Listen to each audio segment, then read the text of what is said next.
चलो यार मेरी ना मनो पर हाई कोर्ट की तो मनो जान बुझ के वो सुरक्षा कवच पा के रखते हैं ड्रग ऑफेंडरां नूं ते दोनों टाइम के उत्ते हाई कोर्ट का निर्देश है, कोर्ट का निर्देश है भी तुसी लीगल पैरामीटर्स नूं सही रखते हुए मद्देनजर रखते हुए एक्शन लो। ते मैनूं ये समझ नहीं आउंदी भी सानू की दिक्कत है, एक किहदा पै जदों प्राइम अक्यूज्ड सुमेध सिंह सैनी नूं तुसीं ब्लैंकेट बेल दवा दिंदे हो ते जदों तुसीं ब्लैंकेट बेल दवा दिंदे हो मैं समझ सकदा कि जी ब्लैंकेट बेल के वकील नूं फड़ के लै ली आ ये है, पर भाई सरकार दी इंटेंट है सब पुछदे आ थल्ले। मैं पुछदा सरकार दी इंटेंट की है। 10 सितंबर नूं ब्लैंकेट बेल मिलदी है, अज 2.5 महीने तो उत्ते हो गए, 3 महीने होने वाले आ ते 3 महीनों के विच जे कोई SLP पाई होवे तो मैं मनूंगा हाँ जी जिहड़े पहले प्रधान सी बड़े बड़े जोर शोर दे नाल पाउंदे ट्वीटो ट्वीटी हुंदे आ वो हैं कदे चुकी उन्होंने यह जी गल। और इहदा ये मतलब नहीं भी मैं किसी के खिलाफ हाँ, मेरा पूरा तालमेल है, लेकिन मैं गुरु के पक्ष च हाँ। मैं कल भी कहा मैं अज भी कह देना हल पहला निकल रहे हैं। हल देखो तुसीं बिजली का हल निकलिया कि नहीं निकलिया, ठीक है, रेते वाला निकलिया कि नहीं निकलिया, माफिया का भी निकलूगा। देखियो तुसीं ऐन टिका के एजेंडा दे जे पौने 5 साल सुता पिया रहा ते कल देख लो मेयर नूं बचाउंदा सी।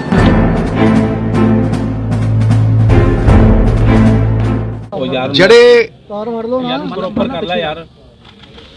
किसान भरा ने दिल्ली दियां बरूहां ते उन्हां दा जिहड़ा पवित्र संघर्ष है उहदी दृढ़ता उहदी निष्ठा और उस सत्याग्रह नूं अज साफा जमीन ते ला के नमन करन दा वक्त एक ऐसा समाजिक अंदोलन है जिन्हें सब नूं जवाबदेही बनाया।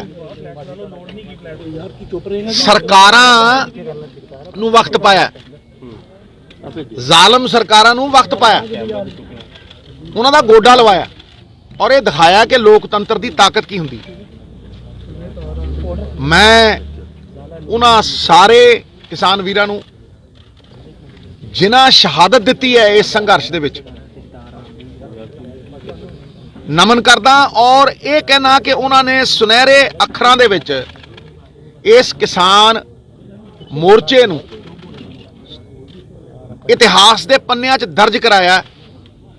जिस तरह पगड़ी संभाल जट्टा अंदोलन होया सी और उस अंदोलन ने एक अमिट छाप छड्डी सी, indelible imprints on the sands of time.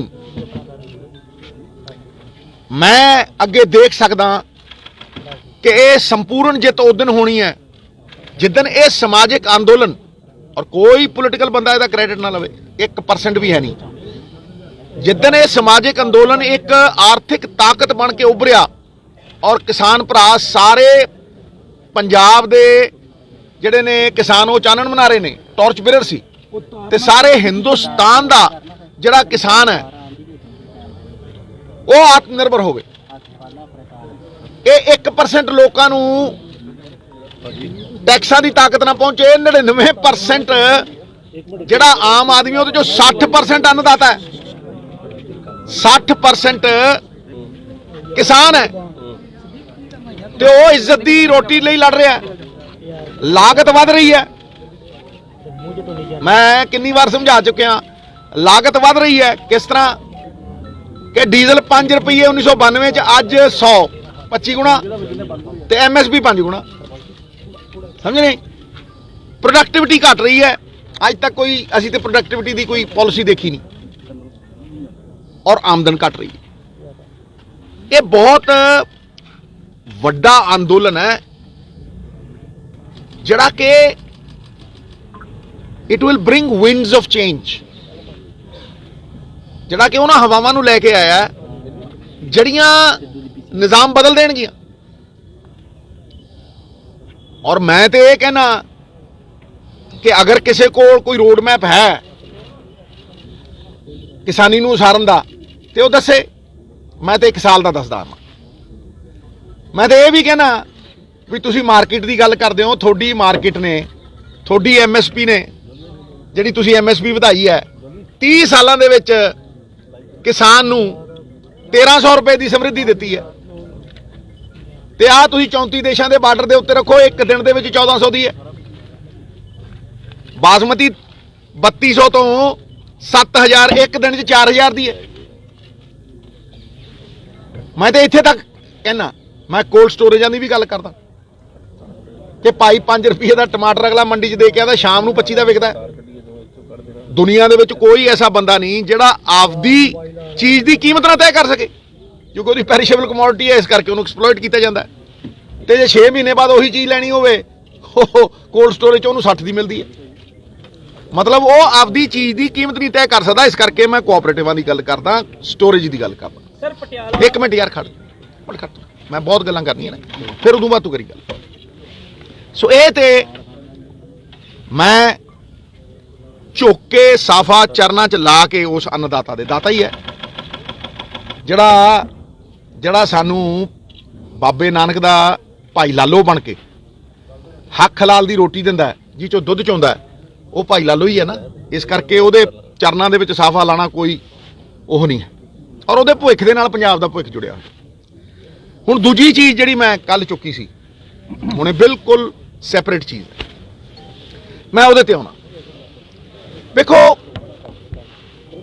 Party the, Congress party ਦਾ ਮੈਂ ਪ੍ਰਧਾਨ ਹਾਂ।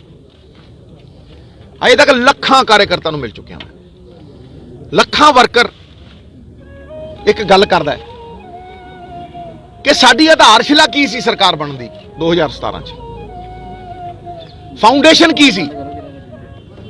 ਆਧਾਰਸ਼ਿਲਾ ਬੜੀ ਵੱਡੀ ਚੀਜ਼ ਹੁੰਦੀ ਹੈ, ਕੋਈ ਇਹਨੂੰ ਸਮਝੇ ਨਾ ਸਮਝੇ, ਲੇਕਿਨ ਅਗਰ ਗੰਗਾ ਮਾਈ ਵੀ ਨਿਕਲਦੀ ਹੈ ਨਾ ਤਾਂ ਗੰਗੋਤਰੀ ਤੋਂ ਨਿਕਲਦੀ ਹੈ, ਤੇ ਜੇ ਕੋਈ ਬਿਲਡਿੰਗ ਬਣਦੀ ਹੈ ਨਾ ਤੇ ਨੀਂਹ ਤੋਂ ਬਣਦੀ ਹੈ। ਬਗੈਰ ਨੀਂਹ ਦੇ ਹਵਾਵਾਂ 'ਚ ਕਿਲੇ ਬਣਾਉਣ ਨਾਲ ਕੁਝ ਨਹੀਂ ਹੁੰਦਾ। ਇਹ ਆਧਾਰਸ਼ਿਲਾ ਸੀ ਸਾਡੀ ਸਰਕਾਰ ਦੀ, ਤੇ ਅੱਜ ਮੁੱਖ ਮੰਤਰੀ ਬਣਨ ਦੀ ਵੀ ਆਧਾਰਸ਼ਿਲਾ ਸੀ ਇਹ। ਸੋ ਦੋ ਵੱਡੀਆਂ ਆਧਾਰਸ਼ਿਲਾ ਰੱਖੀਆਂ ਨੇ ਬਦਲਾਵ ਦੀਆਂ, ਇੱਕ ਗੁਰੂ ਸਾਹਿਬ ਦੀ ਬੇਅਦਬੀ ਤੇ ਦੂਜਾ ਲੱਖਾਂ ਮਾਵਾਂ ਦੇ ਵਲੂੰਦਰੇ ਦਿਲਾਂ ਦੇ ਵਿੱਚ ਉਹਨਾਂ ਦੇ ਪੁੱਤਾਂ ਦੀ ਸਿਵਿਆਂ ਦੀ ਅੱਗ, ਜਿਹੜੀ ਅੱਜ ਵੀ ਧੜਕ ਰਹੀ ਹੈ। ਇਸ ਕਰਕੇ ਮੈਨੂੰ ਜਿਹੜੀ ਗੱਲ ਕਰਨੀ ਹੈ, ਇਹ ਮੇਰਾ ਫਰਜ਼ ਵੀ ਹੈ ਤੇ ਮੇਰਾ ਧਰਮ ਵੀ ਹੈ। ਮੇਰੀ ਗੱਲ ਨੂੰ ਸਮਝਦੇ ਹੋ ਤੁਸੀਂ? ਇਸ ਕਰਕੇ ਮੈਂ ਜਿਹੜੀਆਂ ਗੱਲਾਂ ਕੀਤੀਆਂ ਨੇ ਉਹ ਬੜੀਆਂ ਸਾਫ਼ ਹੈ, ਪਬਲਿਕ ਡੋਮੇਨ 'ਚ ਨੇ, ਲੇਕਿਨ ਮੈਂ ਉਹਨਾਂ ਨੂੰ ਇਸ ਰੂਪ 'ਚ ਦੇਖਦਾ ਕਿ 3 ਨਿਰਦੇਸ਼ ਹਾਈ ਕੋਰਟ ਦੇ ਚੁੱਕਿਆ। ਚਲੋ ਯਾਰ, ਮੇਰੀ ਨਾ ਮੰਨੋ, ਪਰ ਹਾਈ ਕੋਰਟ ਦੀ ਤਾਂ ਮੰਨੋ। ਹੁਣ ਉਦੋਂ ਉੱਤੇ ਤਾਂ ਕੋਈ ਹੈ ਨਹੀਂ, ਸਰਵੋੱਚ ਅਦਾਲਤ। ਵੇਖੋ, ਮੈਂ ਤੁਹਾਨੂੰ ਐਗਜ਼ੈਕਟ ਵਰਡ ਦੱਸੂਗਾ। 2021 ਦੇ ਵਿੱਚ ਆਨਰੇਬਲ ਹਾਈ ਕੋਰਟ ਕਹਿੰਦਾ ਹੈ ਕਿ drug suppliers are enjoying political patronage, they escape punishment, only small time carriers are caught.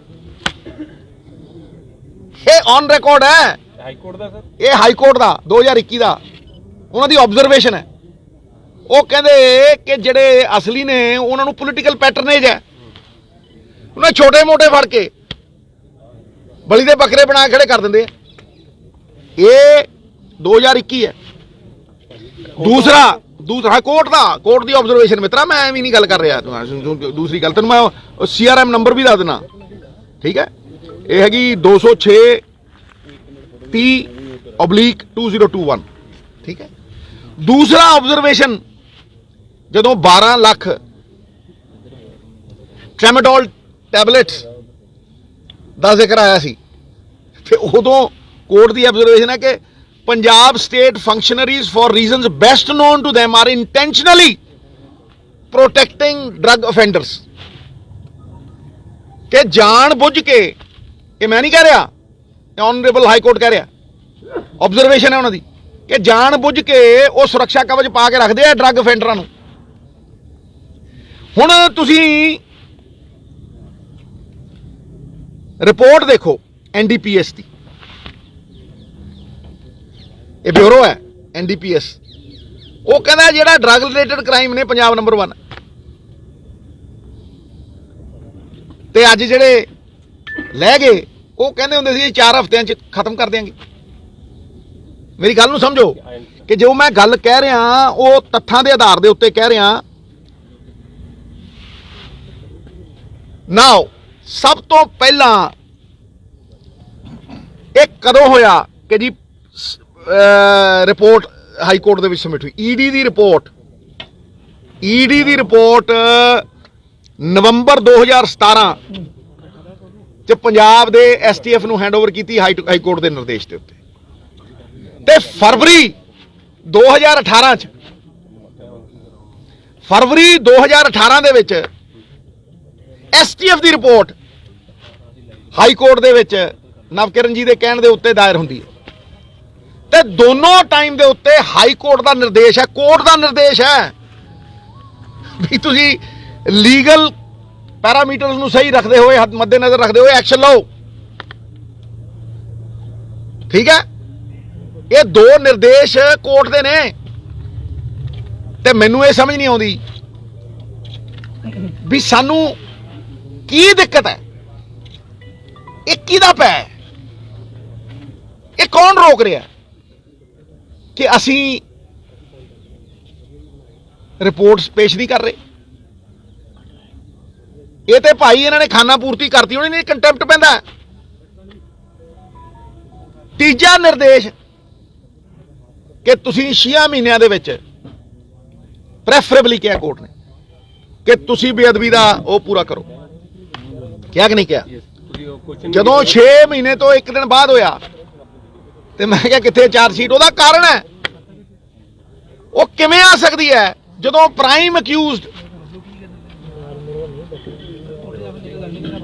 Prime accused Sumedh Singh Saini ਨੂੰ ਤੁਸੀਂ ਬਲੈਂਕਟ ਬੇਲ ਦਵਾ ਦਿੰਦੇ ਹੋ, ਤੇ ਜਦੋਂ ਤੁਸੀਂ ਬਲੈਂਕਟ ਬੇਲ ਦਵਾ ਦਿੰਦੇ ਹੋ ਮੈਂ ਸਮਝ ਸਕਦਾ ਕਿ ਜੀ ਬਲੈਂਕਟ ਬੇਲ ਕੇ ਵਕੀਲ ਨੂੰ ਫੜ ਕੇ ਲੈ ਲਈ ਆ, ਇਹ ਹੈ। ਪਰ ਭਾਈ ਸਰਕਾਰ ਦੀ ਇੰਟੈਂਟ ਇਹ ਸਭ ਪੁੱਛਦੇ ਆ ਥੱਲੇ। ਮੈਂ ਪੁੱਛਦਾ ਸਰਕਾਰ ਦੀ ਇੰਟੈਂਟ ਕੀ ਹੈ? ਜੇ ਸੈਣੀ ਨੂੰ ਬਲੈਂਕਟ ਬੇਲ ਮਿਲ ਗਈ ਤੇ ਤੁਸੀਂ ਐਸਐਲਪੀ ਪਾਈ, ਜੇ ਕੋਈ ਐਸਐਲਪੀ ਪਾਈ, ਭਾਈ ਇੱਥੇ ਤਾਂ ਕਿਸੇ ਅਫਸਰ ਦਾ ਰੌਲਾ ਪੈ ਜਾਂਦਾ ਤੇ ਸ਼ਾਮ ਨੂੰ ਚਿਦੰਬਰਮ ਸਾਹਿਬ ਆ ਕੇ ਖੜ ਜਾਂਦੇ ਐ ਕਰਕੇ ਟਾਂ ਕਰਕੇ ਵੋਟ ਟਾਈ ਲਾ ਕੇ ਖੜਦੇ ਆ ਕਿ ਨਹੀਂ? ਤੇ ਇਹ ਮੇਰੇ ਗੁਰੂ ਦੀ ਬੇਅਦਬੀ। ਹਾਂਜੀ, ਪ੍ਰਾਈਮ ਅਕਿਊਜ਼ਡ 10 ਸਤੰਬਰ ਨੂੰ ਬਲੈਂਕਟ ਬੇਲ ਮਿਲਦੀ ਹੈ। ਠੀਕ ਹੈ ਜੀ, 10 ਸਤੰਬਰ ਨੂੰ ਬਲੈਂਕਟ ਬੇਲ ਮਿਲਦੀ ਹੈ। ਅੱਜ 2.5 ਮਹੀਨੇ ਤੋਂ ਉੱਤੇ ਹੋ ਗਏ, 3 ਮਹੀਨੇ ਹੋਣ ਵਾਲੇ ਆ, ਤੇ 3 ਮਹੀਨਿਆਂ ਦੇ ਵਿੱਚ ਜੇ ਕੋਈ ਐਸਐਲਪੀ ਪਾਈ ਹੋਵੇ ਤਾਂ ਮੈਂ ਮੰਨੂਗਾ ਹਾਂ ਜੀ ਮਨਸ਼ਾ ਸੀ। ਠਹਿਰ ਨਾ ਯਾਰ, ਠਹਿਰ। ਤੁਸੀਂ ਬਹੁਤ ਵਧੀਆ ਬੰਦੇ, ਤੁਸੀਂ ਮੇਰੀ ਗੱਲ ਨੂੰ ਸੁਣ। ਮੇਰੇ ਕੋਲ ਪ੍ਰਧਾਨਗੀ ਦੀ ਪਾਵਰ ਹੈ, ਮੈਂ ਆਪਣਾ ਸੰਗਠਨ ਬਣਾ ਕੇ ਦੇਤਾ।